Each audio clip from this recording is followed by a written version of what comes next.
देवी भागवत को पढ़ा जाए, यदि लिंग पुराण को पढ़ा जाए, यदि शिव महापुराण को पढ़ा जाए, तो हमारा शास्त्र कहता है कि पितृ पक्ष से सुंदर कोई पक्ष नहीं हो सकता, जिसमें पितरों का भी आशीर्वाद देवताओं के साथ मिलता है।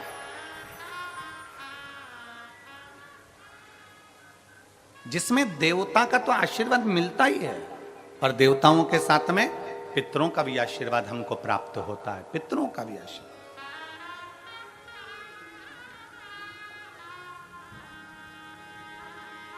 पितरों का भी वर हमें प्राप्त होता है।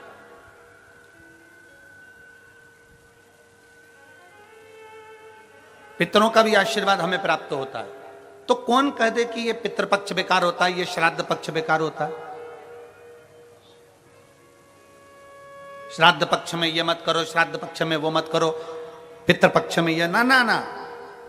शिव महापुराण की कथा कहती है पितृपक्ष वो पक्ष है कि बाकी के समय में, बाकी के पक्षों में तो केवल देवता का आशीर्वाद मिलता है, पर श्राद्ध पक्ष में देवताओं के साथ में पितरों का भी आशीर्वाद प्राप्त होता है, हमारे पूर्वजों का आशीर्वाद प्राप्त होता है।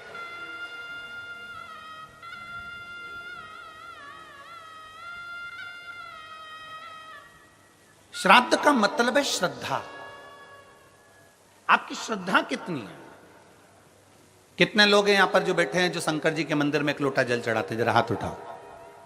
सब चढ़ाते हो? रख लो, वापिस रखो, वापिस रखो।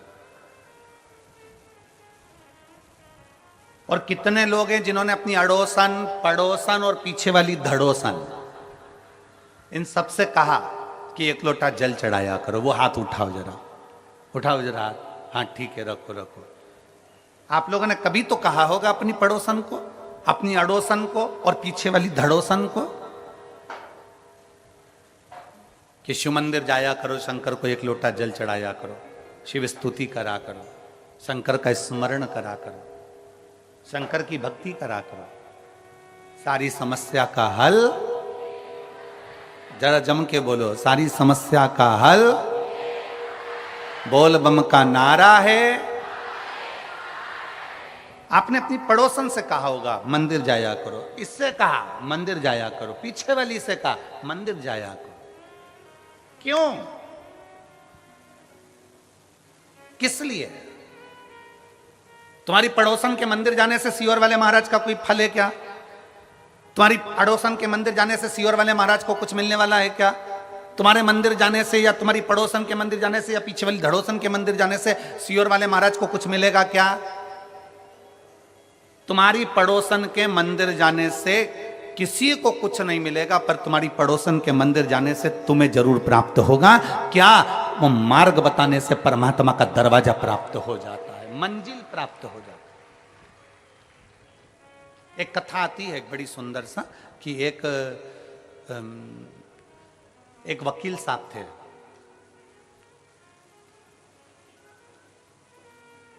और वकील साहब, एक कथा आती है, एक वकील साहब थे और वकील साहब अदालत जाते और अपना केस लड़ते।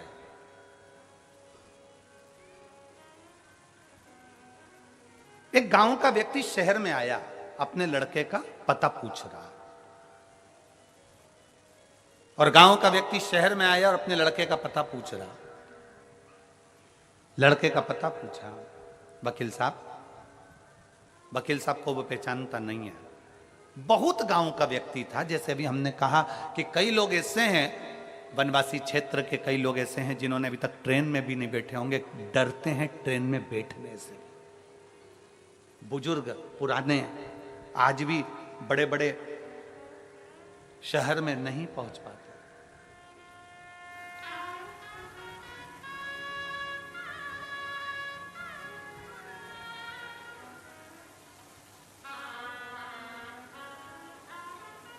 गांव का व्यक्ति था और गांव का व्यक्ति, बुजुर्ग व्यक्ति शहर में आया। वकील साहब केस लड़ रहे थे और केस हार गए। हार कर बाहर खड़े थे अदालत के बाहर।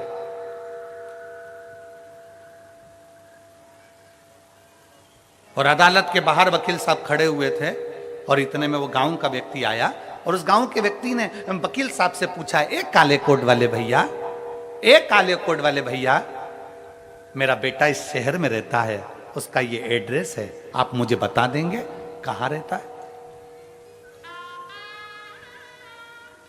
एक काले कोट वाले भैया, मेरा बेटा यहां शहर में रहता है, आप जरा एड्रेस बता दोगे? ये एड्रेस आप बता दोगे? वकील साहब ने उस गांव के व्यक्ति से बात नहीं करी और उसको कहा, भाग यहां से, चल भाग यहां से। वकील साहब ने जैसे ही हाथ का इशारा करा और कहे भाग यहां से, जैसे ही भगाया, बेचारा गांव का व्यक्ति रोकता हुआ विचार करता है कि वकील साहब ने, काले कोट वाले भैया ने कहा है कि तुम्हारा बेटा इधर रहता होगा, चल जाए यहां से। हाथ का इशारा करा, गांव का व्यक्ति, बेचारा साधारण सा व्यक्ति, हाथ का जहां वकील ने इशारा करा था वहीं चल दिया। चलते चलते चलते चलते आगे चलकर कहीं पर शिव महापुराण की कथा हो रही थी और वो गांव का व्यक्ति अपने बेटे को ढूंढते ढूंढते उसी शिव पुराण की कथा में बैठ गया। अपने बेटे के घर नहीं जा पाया, अपने बेटे के घर नहीं गया, शिव महापुराण की कथा में जाकर बैठ गया। कथा पूरी हुई, हाथ में प्रसाद का दोना लिया, चल दिया। खाते खाते जा रहा था, सामने से स्कूटर से बेटा आ रहा था। बेटे ने अपने बाप को देखा, पिता को देखा, पिताजी तुम यहां कैसे आ गए शहर में? बेटा मैं तेरा एड्रेस लेकर आया था, वो काले कोट वाले भैया से पूछा था, उसने मुझे यहां भेजा। पिताजी पर मेरा घर तो इधर नहीं, दूसरी जगह, मैं तो यहां आ गया, कथा सुनी और ये तू मुझे मिल गया, अब मुझे कुछ नहीं चाहिए। बेटे ने अपने बाप को गाड़ी पर बिठाया, स्कूटर पर बिठाकर अपने घर लेकर गया। घर लेकर गया, 4 महीने बीते और वकील साहब का एक्सीडेंट हो गया और एक्सीडेंट होते से वकील साहब सीताराम हो गए। वकील साहब मरे।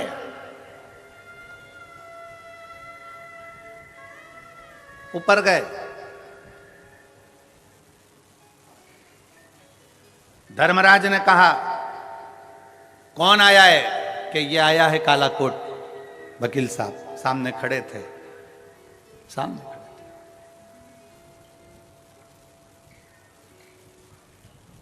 धर्मराज ने चित्रगुप्त महाराज से कहा इनके पाप पुण्य गिनो।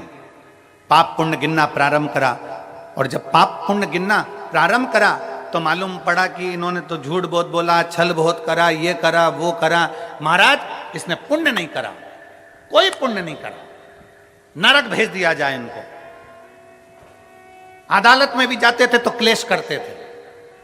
एक वो वकील होता है जो अदालत में भी जाता है तो भगवान को प्रणाम कर कर जाता है और बड़े प्रेम से सबसे बात करता है, पर ये वहां पर भी क्लेश करता था, भेज दो इसको। इतने में तुरंत धर्मराज निर्णय दे रहे थे और इतने में वहां से नंदी निकल कर जा रहे थे। नंदी ने कहा इस वकील ने कुछ करा हो चाहे ना करा हो, पर एक गांव के व्यक्ति को शिव पुराण का रास्ता बता दिया था। एक गांव के व्यक्ति को शिव पुराण का रास्ता बता दिया था। इतने में धर्मराज ने कहा रास्ता नहीं बताया था, उस व्यक्ति ने एड्रेस पूछा था और इसने भगाया था। नंदी ने कहा भले भगाया, पर हाथ का इशारा तो शिव पुराण की ओर ही था। हाथ का इशारा तो शिव पुराण की ओर था। तो बताओ नंदी क्या करना है? धर्मराज से पूछा तुम बताओ कि मंदिर का रास्ता, शिवालय का रास्ता, शिव पुराण का रास्ता बताने वाले का क्या फल होता है? तो इतने में धर्मराज ने कहा उसको भी बैकुंठ का रास्ता बता दिया जाता है, इसलिए इसको भी बैकुंठ का रास्ता बता दो, इसको भी बैकुंठ का रास्ता बता दो। वकील की आंख से आंसू बहने लगा कि मैंने जिंदगी में कोई अच्छा कर्म नहीं करा, पर एक कर्म, और वो भी मैंने अनायास करा। मैंने एक कर्म करा और वो भी अनायास करा, अनायास।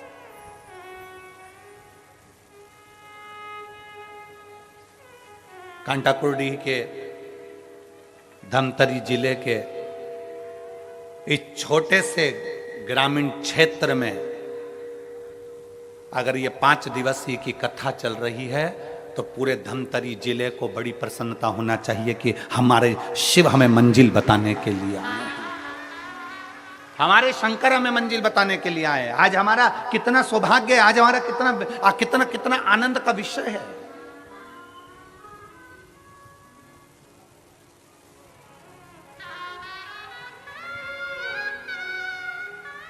और ये शिव कृपा से हुआ। कोई आपसे पूछे साहब शिव महापुराण की कथा कहां हो रही है, आप नहीं भी गए हो ना, तो आप अपने मुख से और अपने हाथ का इशारा कर कर बता सकते हो कि वहां कथा हो रही है, चले जाओ।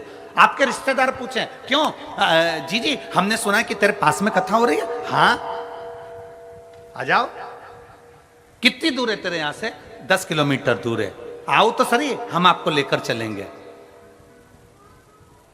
आओ पहुंचो। एक मंजिल बता दी, एक स्थान बता दिया। शिव महापुराण करती क्या है? शिव पुराण का काम केवल एक मंजिल तक पहुंचाना है। शिव पुराण कहती है आप अपना कर्म करो, अपनी मेहनत करो, लगनता से करो। जिस काम को कर रहे हो उसमें इतनी मेहनत करना, इतनी मेहनत करना, इतनी मेहनत करना कि अभी तक मेहनत करते आए उससे 4 गुनी ज्यादा मेहनत करना। जब 4 गुनी ज्यादा मेहनत करोगे तो शंकर सफलता देगा ही। शिव पुराण ये नहीं कहती कि आप अपने घर में बैठ जाओ, शिव पुराण ये नहीं कहती कि आप अपना एक स्थान पकड़कर बैठ जाओ। शिव पुराण तो यहां तक कहती है कि तीर्थ में भी जाकर मत बैठो। शिव महापुराण की कथा कहती है किसी नदी के तट पर जाकर मत बैठो। शिव पुराण की कथा कहती है कि शंकर के शिवालय में जाकर मत बैठो। आप तो अगर तीर्थ गए हो तो वहां से लौट कर आइए, नदी के किनारे तक गए हो लौट कर आइए, किसी शिवालय तक गए हो लौट कर आइए। शिव महापुराण की कथा कहती है कि आप अपनी लगनता, अपनी मेहनत, अपना कर्म इतना प्रबल करो, इतना मेहनत करो कि उस मेहनत का फल आपको मिले। एक पत्र है,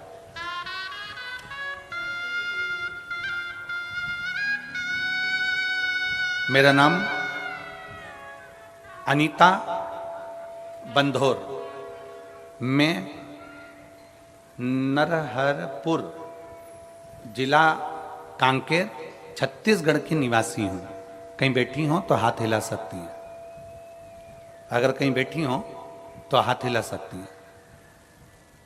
मेरा नाम अनीता बंधोर, मैं नरहरपुर जिला कांकेर छत्तीसगढ़ की रहनिवासी हूं। कहीं बैठी हो? हाँ हाँ दिख गए। आ जाइए, एक बेलपत्र ले जाओ, आ जाओ, आ जाइए। मैं जिला कांकेर छत्तीसगढ़ की निवासी हूं। मैं भोलेनाथ जी का मैं क्या वर्णन करूं गुरुदेव। मेरे 2 बेटे हैं। बड़ा बेटा कंपटीशन एग्जाम की तैयारी कर रहा था और छोटा बेटा नीट की तैयारी कर रहा था। 5 साल से मेरे दोनों बेटे तैयारी कर रहे हैं, पर 5 साल तक उनका सिलेक्शन नहीं हुआ। ना तो कंपटीशन एग्जाम में मेरे बड़े बेटे का हुआ, ना नीट में मेरे छोटे बेटे का हुआ। गुरुदेव, हम भले कांकेर के रहने वाले हैं, छोटे क्षेत्र के हैं, पर बेटों का मन था कि हम भी कोई ऑफिसर बन जाएं, हमारा भी कोई ऊंचा पद हो जाए। गुरुदेव, बड़े बेटे ने 5 साल तक लगातार कंपटीशन एग्जाम दिया पर उसका सिलेक्शन नहीं हुआ। छोटे बेटे ने नीट की परीक्षा देता रहा पर सिलेक्शन नहीं हुआ। कभी 1 नंबर, कभी 2 नंबर, कभी 1.5 नंबर से रह जाते। दोनों बेटे हार गए और दोनों बेटों ने कहा मां अब हम ना नीट की तैयारी करेंगे और ना हम कंपटीशन एग्जाम की तैयारी करेंगे। तब मेरे बच्चों ने जैसे ही बोला तो मैंने अपने बच्चों से कहा एक बार सीहोर वाले महाराज की कथा सुनो। हमने टीवी चालू कर हम आपको पहचानते नहीं थे, जानते नहीं थे, दूसरे के कहने पर हमने टीवी चालू करी, आस्था चैनल पर आपकी कथा सुनी।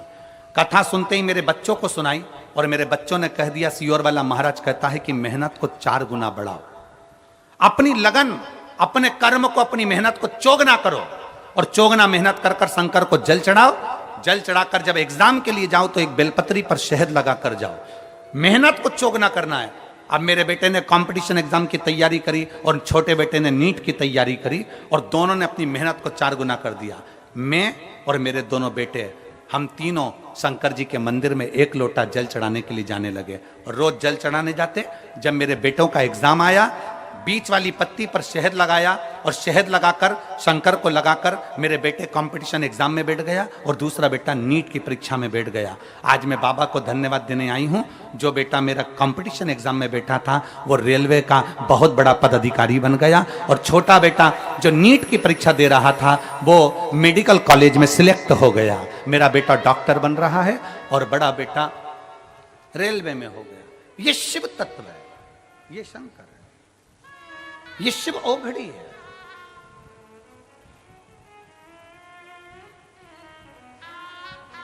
शिव ओघड़ी है। अनीता बनघोर, जिनका नाम बोला जाए वही आए।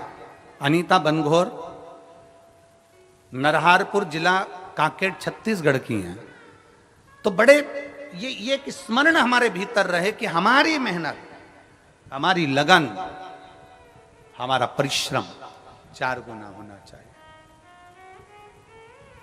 और मैंने तेरे ही भरोसे बाबा, तेरे ही भरोसे हवा बिच उड़ती जावांगी बाबा, डोर हत्तो छड़ी ना मैं कटी जावांगी। भोले मैं तेरी पतंग, शंभो मैं तेरी पतंग, हवा बिच उड़ती जावांगी बाबा, डोर हत्तो छड़ी ना मैं कटी। एक लाइन इन्होंने बहुत अच्छी लिखी है, आप और हम दोनों मिलकर गुनगुनाते हैं कि मुझे भोले बाबा ने बहुत दे दिया है, तेरा शुक्रिया है, तेरा शुक्रिया, तेरा शुक्रिया, तेरा शुक्रिया। छोटा बेटा गवर्नमेंट मेडिकल कॉलेज राजनांदगांव में MBBS कर रहा है, डॉक्टरी की पढ़ाई कर रहा है। छोटा रेलवे में बड़ा रेलवे में सिलेक्ट हो गया। इसमें सियोर वाले महाराज ने कुछ नहीं किया। आप ब्रह्म में मत पढ़ना कि सियोर वाले महाराज ने किया, इसमें आपकी मेहनत ने करा, आपकी लगन ने करा, आपके कर्म ने करा। और कर्म के साथ आपने जो शंकर भगवान पर भरोसा करा, शिव ने हाथ पकड़कर पार लगा दिया। कोई लेट बनता है, कोई जल्दी बनता है, शंकर को जल चढ़ाने वाला एक दिन सेठ जरूर बनता है। थोड़ा समय लग सकता है, थोड़ा संघर्ष का समय होगा, कटेगा। थोड़ा मेहनत का समय होगा, कटेगा। अपनी मेहनत को 4 गुना बढ़ाओ, अपने संघर्ष को, अपने कर्म को, अपनी लगनता को 4 गुना बढ़ाओ।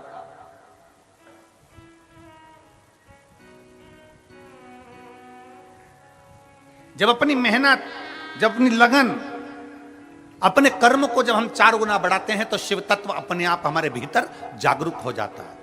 दुनिया के लोग पूछते हैं, गुरुजी शंकर को 1 लोटा जल चढ़ाने वाले को भगवान इतनी जल्दी सुन लेता है? हम कहते हैं तुम जल नहीं चढ़ाते, तुम शंकर भगवान को जब जल चढ़ाते हो तो भगवान भोलेनाथ जल चढ़ाने वाले के हाथ को किसी दूसरे के हाथ के आगे फैलाने नहीं देता, वो पकड़कर उसको मंजिल तक पहुंचा देता।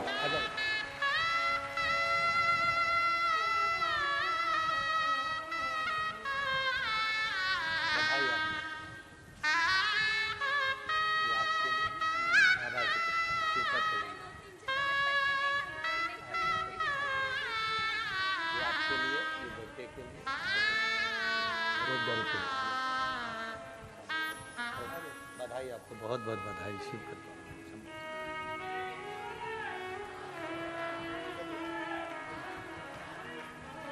एक विश्वास अपने भीतर प्रकट करिए, एक भरोसा अपने भीतर प्रकट करिए। जब विश्वास भरोसा बढ़ेगा तो शिव मिलेगा, शिव मिलेगा। जिन हाथों से आप शंकर भगवान को एक लोटा जल चढ़ा रहे हो ना, मेरा भोले बाबा इन हाथों को दूसरे के आगे फैलाने नहीं देगा। मेरा भोले बाबा इन हाथों को ऐसा पकड़कर मंजिल तक पहुंचाएगा कि दूसरी बार सोच नहीं पाओगे कि बाबा ने कहां पहुंचा दिया, बाबा ने कहां पहुंचाया।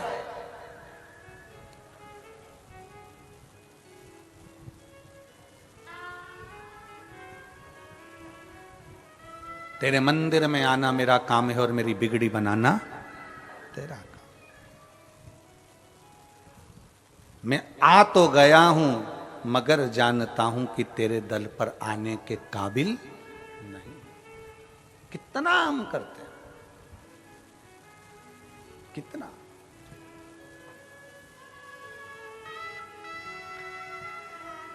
आप विश्वास को प्रकट करिए। आप भगवान शंकर की शिव पुराण का रास्ता किसी को बता रहे हो, आप शंकर के दरवाजे तक किसी को लेकर जा रहे हो। रिश्तेदारों के फोन आए ना और तुमसे कहें तुम्हारे क्षेत्र में कथा हो रही है, हम आना चाहते हैं, उसको खुश होकर कहना आइए, स्वागत है हमारी धमतरी जिले में आपका, आइए आपका स्वागत है। जिस पवित्र भूमि पर राम जी आए, जिस पवित्र भूमि पर शंकर विराजमान है, जिस पवित्र भूमि पर मेरी दुर्गा भवानी जगदम्बा विराजमान है, जिस पवित्र भूमि पर ओघड़दानी शंकर, इस श्राद्ध पक्ष में 5 दिन की कथा को बांचने के लिए कुबेर भंडारी आ गया। समझ लो कि शिव तत्व की प्राप्ति हमारे भीतर है। आइए आपका स्वागत है।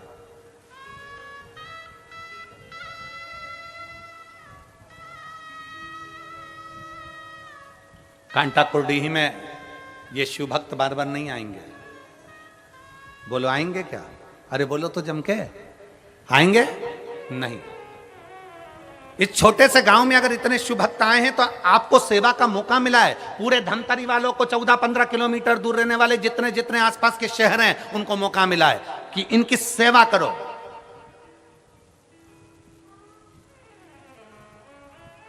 इसलिए बिठले सेवा समिति माना, यहां समिति भोजन करा रही है, पर बिठले सेवा समिति ने नियम लिया था कि 16 श्राद्ध में 16 दिन तक जहां कथा होगी, जैसे अभी 5 दिन की कथा यहां हो रही छत्तीसगढ़ में, तो यहां पर, और फिर इसके बाद में नंदगांव नासिक जिला महाराष्ट्र में कथा होगी 26 तारीख से, तो उसमें भी ऐसे पूरे श्राद्ध पक्ष में बिठले सेवा समिति कुबरेश्वर धाम भी अपना भंडारा चला रहा है, जिससे लोगों का मुख झूठा हो सके, जो आया है उसको तृप्ति हो सके, उसको तृप्ति हो सके।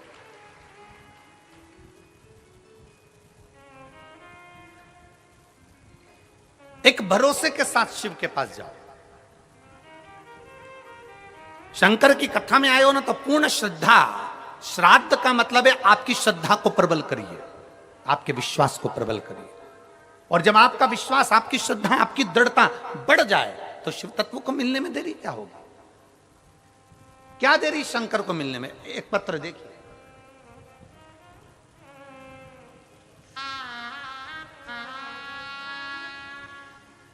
मैं सरिता मिश्रा, पति आतिश कुमार मिश्रा, शिव चौक, रामसागर पारा,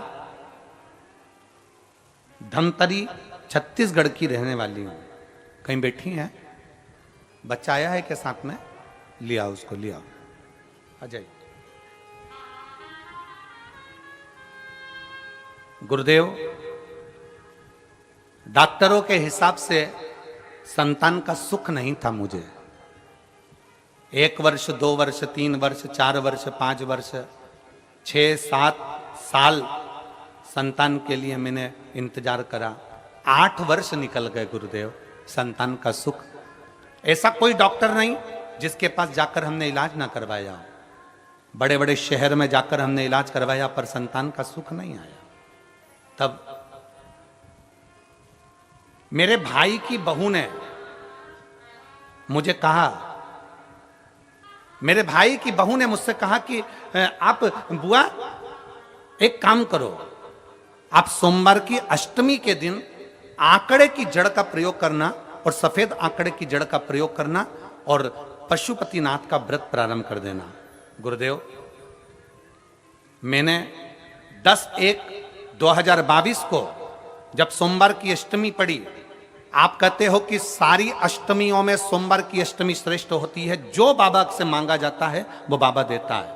मैंने 10/1/2022 को जब सोमवार की अष्टमी पड़ी थी, तब मैंने बाबा से विनती करी और बाबा से विनय कर कर मैंने सफेद आंकड़े की जड़ को शंकर की मंदिर में जाकर अपनी कमर में बांध लिया। हम पति पत्नी बड़े प्रेम से शंकर भगवान की पूजन करने लगे और बाबा शिव की आराधना करने लगे। विनती करते करते बाबा ने ऐसी कृपा कर दी कि मेरा गर्भ ठहर गया और मेरे 8 साल के बाद बाबा ने पुत्र रत्न की प्राप्ति हुई। मैं बाबा को धन्यवाद देती हूँ। डॉक्टर भी आश्चर्य करते हैं कि तुम्हारे यहाँ संतान नहीं हो सकती, तो संतान का सुख मेरे बाबा ने दिया है। मैं बाबा को यहाँ प्रणाम करने के लिए आई हूँ। एक लाइन अच्छी लिखी है, आप और हम गुनगुनाते हैं कि खाली ना जाता कोई दर से तुम्हारे, खाली ना जाता कोई दर से तुम्हारे, मैं भी खड़ी हूँ नन्ही बाहें पसारे, अपने हृदय से लगा लो, गिरा जा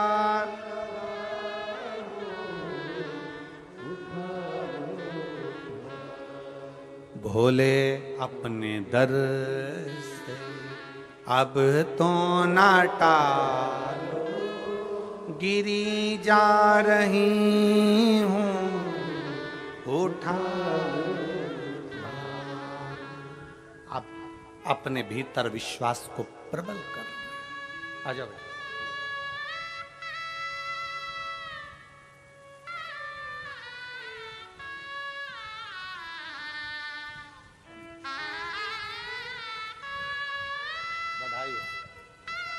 प्रणाम करो, प्रणाम करो, बाबा को प्रणाम करो। हर हर महादेव। एकादशी के दिन हुआ है शंभू।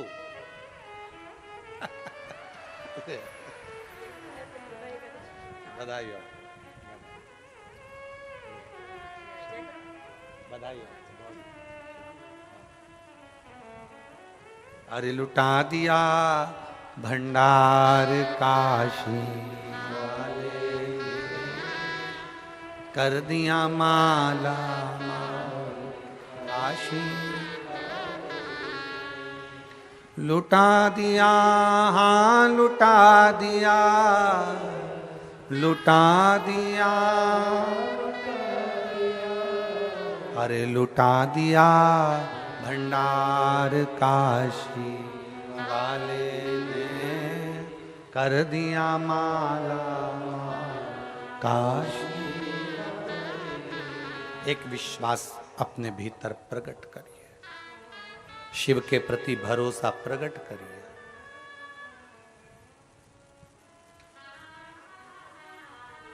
पितृपक्ष श्राद्ध का समय गलत समय नहीं है। कोई काम आपको शुरू करना है तो पितृपक्ष में शुरू कर सकते हो। उसमें देवता और पितर दोनों का वर रहता है, दोनों का वर।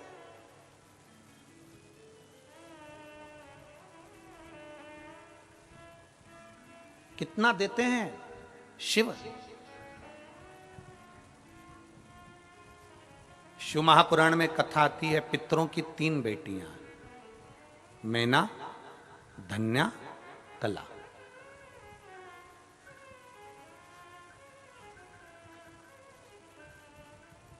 मैना के सुंदर आनंद में पार्वती जी है। धन्या सुनैना बनी, जिनकी गोद में माता सीता जी खेले। कला कीर्ति बनी, जिनकी गोद में राधा जी खेली। पितरों की 3 बेटी। अब पितरों की 3 बेटियों के 3 देवियां हैं। पहले नंबर पर कौन है? पार्वती जी। दूसरे नंबर पर कौन है? सीता जी। और तीसरे नंबर पर कौन है? जम के बोलो जरा, राधा जी। ये पितरों की बेटियों की बेटियां हैं।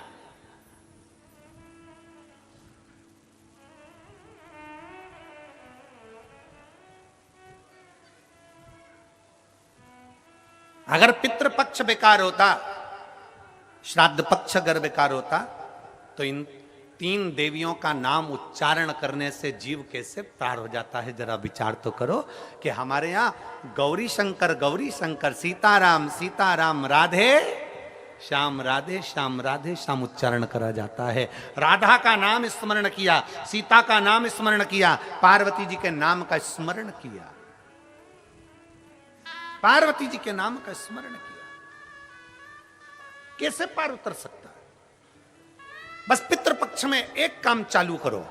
पितृपक्ष में बन सके गौ माता को रोटी दो, पितृपक्ष में बन सके गौ माता को जल दो, पितृपक्ष में बन सके तो भूखे को भोजन कराओ, प्यासे को पानी पिलाओ। पितृपक्ष में बन सके, तुम्हें किसी ने कह दिया, कोई विद्वान ने तुम्हें बता दिया कि तुम्हारे पितृ दोष है, तुम्हारे घर में काल सर्प दोष है, तुम्हारे घर में ऐसा दोष है, तो एक काम चालू करो। 16 दिन श्राद्ध के एक चावल का दाना देवाधिदेव महादेव के शिवलिंग पर समर्पित करो, दूसरा चावल का दाना अशोक सुंदरी की जगह पर समर्पित करो, और 1 लोटा जल पहले अशोक सुंदरी वाली जगह पर थोड़ा सा चढ़ाओ, उसके बाद शंकर भगवान को उस जल को अर्पित करो। अपना गोत्र बोलकर अपने पितरों का स्मरण कर कर आपका पितृदोष अपने आप शांत हो जाएगा, दोष मिट जाएगा,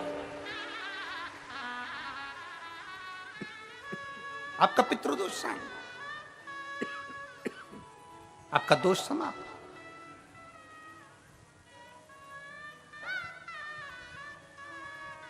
एक चावल का दाना शिवलिंग के ऊपर, एक चावल का दाना अशोक सुंदरी की जगह। और जल कहां चढ़ाना है? पहले जम के बोलो जरा, आवाज नहीं आई, जम के बोलो जरा, अशोक सुंदरी की जगह। और फिर जल कहां चढ़ाना है? शिवलिंग के ऊपर। शंकर बाबा को क्या बोलकर? अपना गोत्र। जिसको गोत्र नहीं मालूम उसको एक चीज मालूम होना चाहिए, शंकर का नाम। श्री शिवाय नमस्तुभ्यम, ओम नमः शिवाय, नमः शिवाय, गौरी शंकर शिव का नाम। जल समर्पित करो। पितृपक्ष में आज कितनी प्रसन्नता है, कितनी प्रसन्नता। मैं इस संपूर्ण समिति को धन्यवाद दे रहा हूं, संपूर्ण समिति, मैं पूरी समिति को, मैं लाखोटिया जी आपको भी धन्यवाद देता हूं और पूरी समिति को धन्यवाद दे रहा हूं कि आज इतने वनवासी क्षेत्र के ना जाने कितने भक्त जो नहीं जा पाए, उनको यह कथा सुनने को मिल रही है, और उनके लिए जो भोजन भंडारे की व्यवस्था भी करी गई है, तो शिव तत्व की प्राप्ति है श्राद्ध पक्ष में।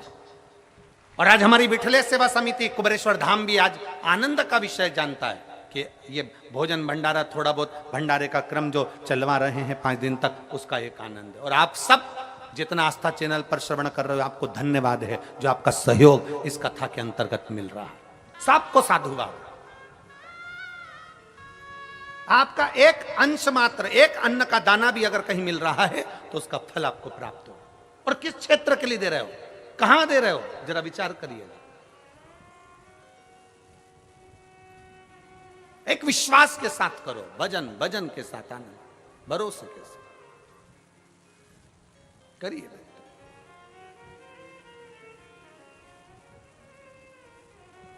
एक चावल का दाना अशोक सुंदरी की जगह। अशोक सुंदरी का स्थान मालूम है ना सबको? बोलो बोलो, जम के बोलो जरा, सबको मालूम है ना? अशोक सुंदरी की जगह और एक चावल का दाना मेरे देवाधिदेव महादेव पर। कोई कितना भी कह दे। अब किसी ने एक बात पूछी, एक बेटी ने एक बात लिखी है इसमें, एक पत्र लिखा, उसने पत्र में लिखा कि गुरुजी, शिवालय मंदिर समय किससे पूछा जाए? फिर निवेदन करूंगा,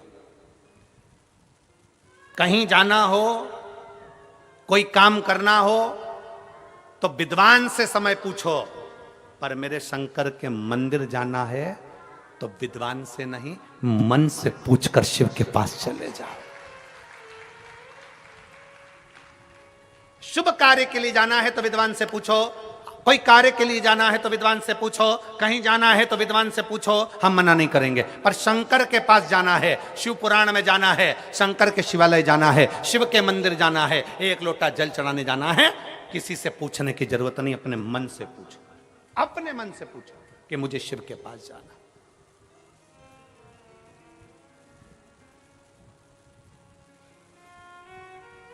शिव कैलाश का वासी है, शिव शमशान निवासी है, शिव कुबेरेश्वर महादेव है। उसके पास जाने का समय नहीं पूछा जाता। आपके यहां हो सकता है, हमारे उधर तो नहीं होता कि शंकर भगवान शमशान के निवासी हैं। अब मालूम पड़े कोई मर गया तो तुम विद्वान के पास जाके पूछोगे, पंडित जी देख के बताओ हमारे परदादा मर गए, उनको कितनी बजे लेके जाना है। पंडित जी से पूछो, अरे बोलो तो रे, पूछते कोई? शंकर के पास जाने का कोई समय नहीं पूछा जाता, शमशान ले जाने का कोई समय नहीं पूछा जाता। जन्म का समय पूछ लेंगे, शादी का समय पूछ लेंगे, घर का समय पूछ लेंगे, सारा समय पूछ लेंगे, पर मेरे काल अधिपति महाकाल के पास जाने का कोई समय नहीं पूछता। उसके पास तो वो बुलाता है तब जाना ही पड़ता है। वो जब बुलाएगा तुम्हें जाना पड़ेगा। शिव जी से किसी ने पूछा, प्रभु मेरे को एक बात बताओ कि आप बुलाते हो तो हम आते हैं, तो हम बुलाएं? ये बेटी ने पत्र में लिखा है, देखो,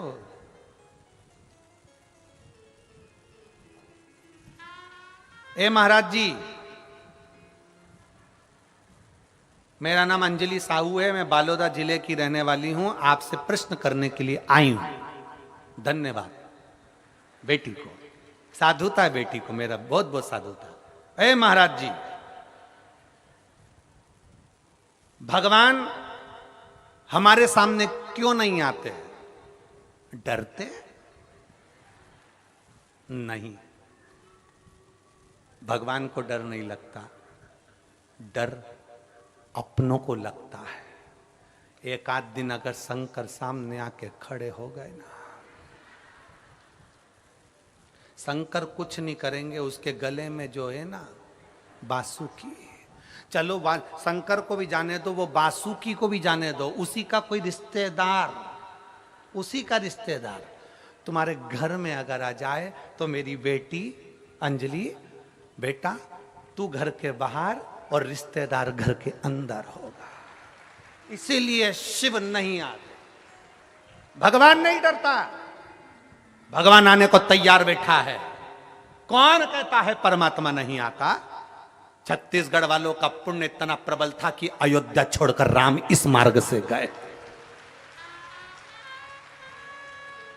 कौन कहता है परमात्मा नहीं आता? द्वारका वालों का पुण्य इतना प्रबल था कि सौराष्ट्र की भूमि में मथुरा छोड़कर द्वारका नाथ गए। कौन कहता है परमात्मा नहीं आता? भगवान को डर नहीं लगता। मेरी बेटा अंजलि बेटी, बहुत बहुत साधुवाद आपके प्रश्न के लिए, आपको धन्यवाद, साधुता है आपको। परमात्मा नहीं डरता, परमात्मा तो तुम्हारे सम्मुख में आने के लिए बैठा है। बस वो जानता है कि मैं पहुंच गया ना तो तू घबरा जाएगा, मैं पहुंच गया ना तो डर जाएगा। और डरते, एक बार भागवत कथा को देखिए, आप लोग सुने हो? भागवत जी सुने हो? बोलो तो सही, भागवत सुनिए, भागवत सुनिए तो उसमें आएगा कि भगवान कृष्ण ने गिरि गोवर्धन नाथ जी का पूजन करवाया था, गोवर्धन नाथ जी का पूजन। जब सारे ब्रजवासी कहने लगे कृष्ण भगवान से कि हमारा इंद्र देवता तो खाने आता था, ये तो पर्वत है, ये तो पत्थर है, ये तो पाषाण है, इसमें से तो भगवान खाने आ ही नहीं रहे, हमने इतना सारा भोजन बनाया कोई आ ही नहीं रहा। सुना कि नहीं सुना भागवत जी में? कोई आ ही नहीं रहा। इतने में भगवान कृष्ण ने कहा क्या चाहते हो कि भगवान और खा के जाए? हाँ, तो भगवान कृष्ण ने तुरंत गोवर्धन पर्वत के अंदर प्रकट हो गए, गिरिराज बाबा प्रकट हुए, हजारों हाथ करे और सारा खाना चालू कर दिया। जितना लाए थे ब्रजवासी सब खा गए। अब जितने लोग बैठे थे सब सिर पे पल्लू लेके बात कर रहे, हमारा इंद्र देवता तो थोड़ा छोड़ के भी जाता था, ये तो पूरे खा गया, ये तो पूरा ही खा गया। भगवान नहीं खाए तो दिक्कत, और भगवान खा जाए तो दिक्कत।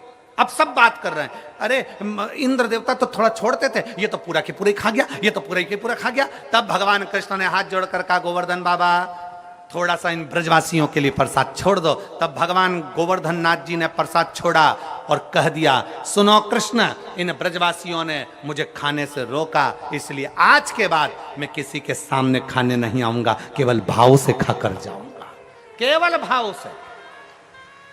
अब किसी ने पूछा, भगवान गुरु जी कि भगवान भाव से खाते हैं, ये कैसे मालूम पड़ेगा? तो मेरी जीजी और जितनी बैठी हैं, आज शाम को जाके प्रैक्टिकल करो, घर में सत्यनारायण भगवान की कथा करो।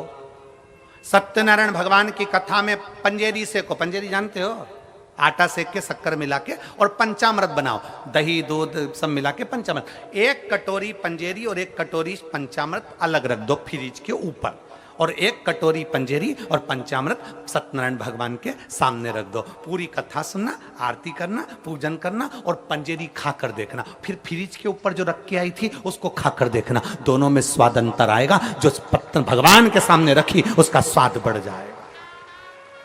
और जाने दो, नवरात्रे आ रहे हैं, 16 दिन जाएंगे, श्राद्ध के नवरात्रे आ जाएंगे। नवरात्रे में जगह जगह देवी का भंडारा होता है। तुम्हारे यहाँ धमतरी में होता है कि नहीं होता हमको नहीं मालूम, होता है, देवी जी का भंडारा होता है। तुम्हारे घर में कद्दू की सब्जी बनाओ, तुम्हारे घर में काशी फल की सब्जी बनाओ, तुम्हारे घर में आलू की सब्जी बनाओ, तुम्हारे घर में सब्जी बनाओ, तुम्हारे घर में पूड़ी बनाओ, तुम्हारे घर में हलवा बनाओ, तुम्हारे घर में खीर बनाओ, और एक बार भंडारे में जाकर कद्दू की सब्जी और मोटी मोटी पूड़ी खाकर आओ। जो घर में स्वाद नहीं आएगा वो भंडारे में आएगा। घर में जाके खिचड़ी बनाओ, घर में जाकर दाल चावल सब्जी चावल बनाओ, और एक बार कुबेरेश्वर महादेव का जो भंडारा चलता है उस भंडारे की थोड़ी सी खिचड़ी मुंह में खाकर देखना, तुम्हें ऐसा लगेगा जैसे कर्मा बाई ने अपने हाथों से खिचड़ी बनाकर मेरे सांवरिया को खिलाया होगा। भाव का भगवान भूखा है। भगवान तुम्हारे धन दौलत से, अगर भगवान ये खाने आता रहता तो तुम में से एक भी लड्डू का भोग ही नहीं लगाता। गणेश जी अगर खाने आते तो लड्डू का भोग, मोदक का भोग सब भूल जाते। शंकर जी खाने आते तो कोई शंकर जी को भोग नहीं लगाता। भगवान तो भाव का भूखा है, प्रेम बसाता है, और प्रेम के बसाता है तो सब पाकर चले जाता है। ये प्रेम ही तो है आपका, इसने ही है तो आपका।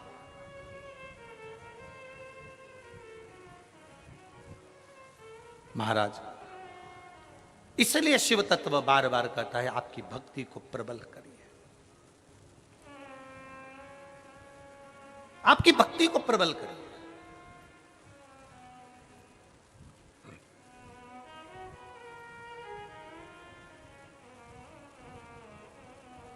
एक पत्र में संजलि बेटी ने एक प्रश्न और लिखा है, ए गुरु जी, अभी पत्र लिख रही कि डरा रही है?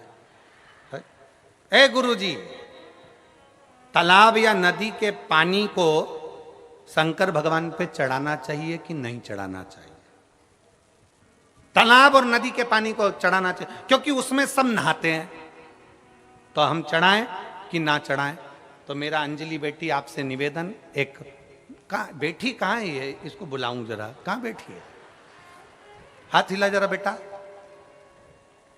अंजलि बेटी कहाँ बैठी बेटा? हाथ हिलाओ जरा। कहीं दिखी नहीं मेरे को, टीवी पे नहीं दिख रही है। हाँ दिख गई बेटा, आजा, एक बेलपत्र लेकर जा, आजा आजा। ए गुरुजी, तेरा ये शब्द नहीं भूलूंगा हो। ए गुरुजी, तालाब नदी का पानी शंकर को चढ़ाना चाहिए कि नहीं चढ़ाना चाहिए? क्योंकि उसमें सब नहाते हैं, सब तरह के लोग होते हैं, सब तरह के लोग नहाते हैं, तो वो पानी हम चढ़ाएं ना चढ़ाएं? मेरा अंजलि बेटी से निवेदन है कि स्मरण में लेकर आओ, अग्नि, वायु, जल, पृथ्वी, आकाश, ये 5 कभी अशुद्ध नहीं होते, ये शुद्ध की शुद्ध रहते हैं। पृथ्वी जिस पर तुमने गंदगी करी है, पृथ्वी कभी अशुद्ध नहीं होती, कभी अशुद्ध नहीं होगी। अब ये जंगल है, ये इतना बड़ा ग्राउंड है, अब जरा विचार करो, इस पृथ्वी पर लोग मलमूत्र कर कर गए होंगे, पहले ना जाने कितने लोग इस पे गंदगी कर कर गए होंगे, उसके बाद शिव पुराण हो रही कि नहीं हो रही? बोलो जम के बोलो। इस भूमि पर लोग बैठे कि नहीं बैठे, कथा सुन रहे कि नहीं सुन रहे। पृथ्वी भूमि कभी अशुद्ध नहीं होती, अग्नि कभी अशुद्ध नहीं होती, अग्नि कभी अशुद्ध नहीं है, आकाश कभी अशुद्ध नहीं है,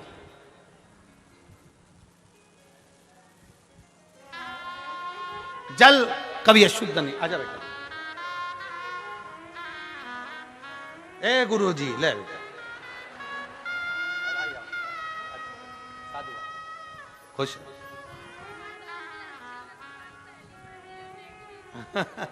समझो। ए गुरु जी, हाँ बेटी ने हिम्मत करी है प्रश्न लिखने की, एक बार जोरदार ताली बजाकर स्वागत करो। ये बेटियों की हिम्मत है।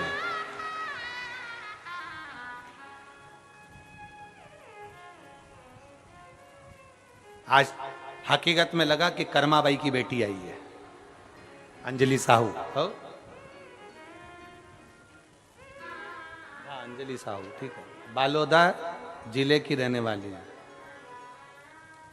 अग्नि अशुद्ध नहीं है, पृथ्वी अशुद्ध नहीं है, आकाश अशुद्ध नहीं है, जल अशुद्ध नहीं है। जल जल होता है, उसमें वो खुद गुण होता है कि जल अपने आप में पवित्र होता है, अशुद्ध नहीं, उसकी शुद्ध